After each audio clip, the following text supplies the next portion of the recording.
السلام علیکم دوستو، امید ہے جی تمام دوست اللہ تعالیٰ کے فضل و کرم سے خیریت سے ہوں گے۔ لیکن جی جناب کافی دوستوں کے میسیجز آ رہے تھے کہ جناب گائے اور بھینس کے تو کافی آپ نے ویڈیوز بنائی ہیٹ میں آنے کے لیے اور کراس کروانے کا حوالے سے، تو اب جو ہے بکری کے حوالے سے بھی ذرا بتائیں کہ ہیٹ میں آئے بکری کیسے پتہ چلے گا، کیا نشانیاں ہیں اور اس کو کس طرح سے کراس کروایا جائے اور کیا احتیاطی تدابیر ہیں، کن چیزوں کی احتیاط کی جائے۔ تو آج ہم لوگ جناب یہ ٹاپک لے کے حاضر ہوئے ہیں اور بائی چانس جو ہے وہ میری بکری جو ہے وہ ہیٹ میں آئی ہوئی تھی، تو اس کے حوالے سے ویڈیوز بھی آپ کو دکھاتے ہیں۔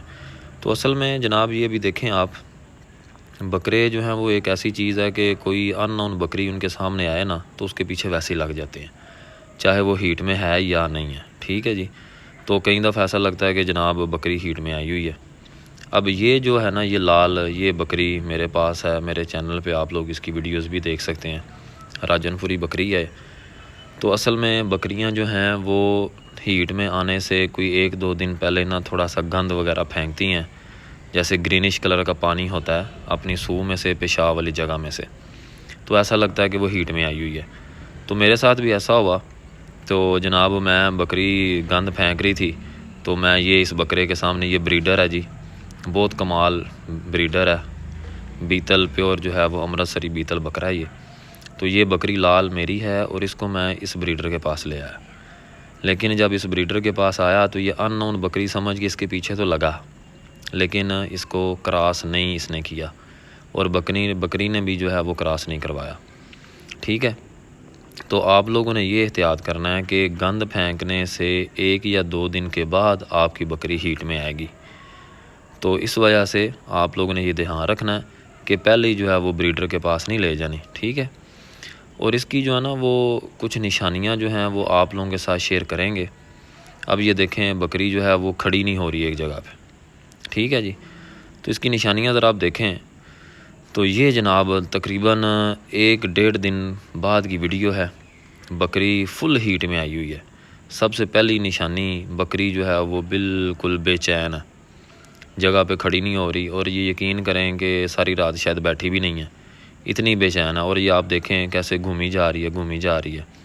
اس کو میں نے کھانا وغیرہ نہیں کھلایا، چارہ وغیرہ اس کو میں نے نہیں ڈالا، کیونکہ بھوکا جانور جو ہے وہ صحیح طرح سے کراس ہو جاتا ہے۔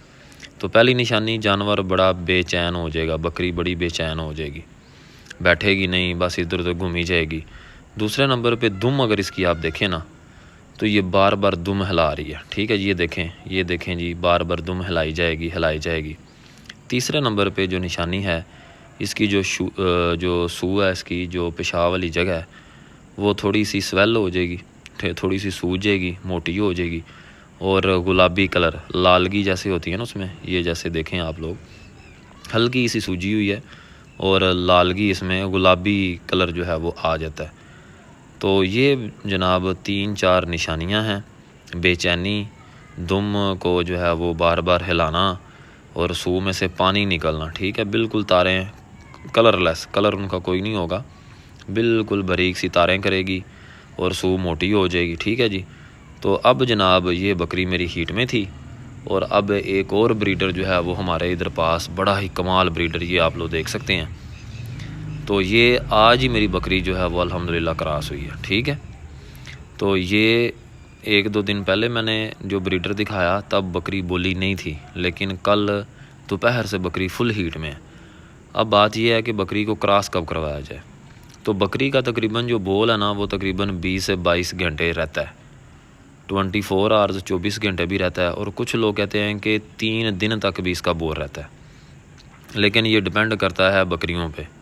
ہر جو بکری ہے وہ 3 دن ہیٹ میں نہیں رہتی، کچھ 20 گھنٹے 22 گھنٹے، کچھ 24 گھنٹے رہتی ہیں۔ تو جناب بہترین جو اس کا ٹائم ہے وہ ہے تقریباً 15-16 گھنٹے کے بعد بکری کو کراس کروایا جائے۔ اگر آپ کی بکری بولی ہے نا تو 15 سے 20 گھنٹوں کے درمیان آپ لوگ اس کو کراس کروائیں۔ تو یہ ہم نے اس بریڈر سے کراس کروائی ہے ماشاءاللہ۔ اس کے بعد کی جو احتیاطی تدابیر ہیں وہ ذرا سن لیں۔ یہ سرسوں کا تیل ہے، کوئی لمبی چوڑی چیز نہیں دینی۔ ابھی میں بالکل کراس کروا کے آیا تھا، اور یہ جناب 50 ml سرسوں کا تیل میں نے بھر لیا آپ کے سامنے۔ تقریباً 50 ml جو ہے وہ آپ لوگوں نے تیل سرسوں کا لینا ہے، اور بکری کو جو ہے وہ پلا دینا فوراً سے۔ اور ایک اور چیز ہے، مشک پور اسے بولتے ہیں، کافور بھی بولتے ہیں، مشک پور بولتے ہیں۔ اس کی ٹکیاں یہ پنساری سے بڑی آسانی سے مل جاتی ہیں، تو یہ بڑی ٹھنڈی ہوتی ہیں۔ تو یہ تیل اور یہ جو کافور کی ٹکیاں ہیں، یہ ٹکی پوری نہیں دینی، یہ تقریباً آدھی یا آدھی سے بھی تھوڑی کم۔ اس کا فائدہ کیا ہے کہ یہ جانور کی ہیٹ ختم کر دے گا، جانور ٹھنڈا ہو جائے گا اور گبن ٹھہر جائے گا۔ ایک اور اس میں احتیاط یہ ہے کہ جانور کو بیٹھنے نہیں دینا۔ یہ دیکھیں آپ کے سامنے میں نے بکری کو اونچا کر کے باندھ دیا ہے تاکہ وہ بیٹھے نہ۔ کافور اور سرسوں کا تیل اس کو دینے لگا، انشاءاللہ بکری گبن ٹھہرے گی۔ دعاؤں میں یاد رکھیں جی۔ اللہ حافظ۔